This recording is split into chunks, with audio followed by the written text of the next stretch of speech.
শুধুমাত্র এই ব্যাটারি উঠাইতে যায় ইদানিং দেখতেছি অনেক মোবাইল ব্লাস্ট করে ফেলাইতেছে, ব্যাটারি ব্লাস্ট হয়ে যাচ্ছে। কারণ কি জানেন?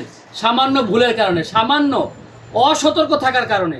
ব্যাটারিটা যখন আপনি তুলবেন, উঠাবেন, সর্বপ্রথম ব্যাটারির রেবনটাকে এভাবে খুলে নেবেন, মাদারবোর্ড থেকে ডিসকানেক্ট করে নেবেন, ঠিক আছে? পরবর্তীতে হালকা করে থিনার দিয়ে নেবেন, দুই পাশ দিয়ে থিনার দিয়ে নেবেন।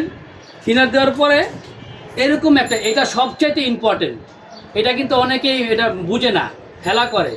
এটা সবচেয়ে ইম্পর্টেন্ট, বিশেষ করে আইটেল, ইনফিনিক্স, টেকনো যেসব ব্যাটারিগুলোতে কিন্তু আপনার প্লাস্টিক থাকে না, টান দেওয়ার প্লাস্টিক থাকে না, সেই সমস্ত ব্যাটারিগুলোতে কিন্তু আপনারা এই এক্সট্রা প্লাস্টিক ব্যবহার করবেন।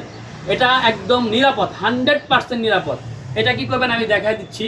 এটা এই যে দেখেন, এই পাশ দিয়ে দিবেন, দেওয়ার পরে ক্যামেরাটা একটু পিছিয়ে নাও, দেওয়ার পরে এই ওপেনার নেবেন। অনেকে করেন কি জানেন? ওপেনার শোন দিয়া, এই প্লাস্টিক না দিয়া ডাইরেক্ট এইভাবে জাতা দেন। ডাইরেক্ট এইভাবে জাতা দিলে কি হয় জানেন? ওই ছিদ্র হয়ে যায়, ব্যাটারির একটা লেয়ার থাকে, যদি একদম ভিতরের লেয়ার পর্যন্ত পৌঁছে যায় তখন কিন্তু একটা ব্যাটারি ব্লাস্ট করে। তো যাই হোক, এরকম একটা প্লাস্টিকের আবরণ নিয়ে তারপরে ওপেনার দিয়ে এভাবে করে আপনারা এভাবে টান দেন, ইজিভাবে আইসা পড়বে। আর এই যে দেখেন, যখন এইটার সাথে এটা লাগে তখন কিন্তু ব্যাটারিটা একটা সেফ থাকে, মাঝখানে ভায়া মাধ্যম হিসেবে এটা কাজ করে। তো আপনারা এটা দিয়ে তারপরে খোঁচাটা দিবেন, ব্যাটারিতে কোনো এফেক্ট পড়বে না, আশা করি কোনো দুর্ঘটনাও ঘটবে না। ভিডিওটা যদি ভালো লেগে থাকে লাইক করতে ভুলবেন না, শেয়ার দিতেও ভুলবেন না।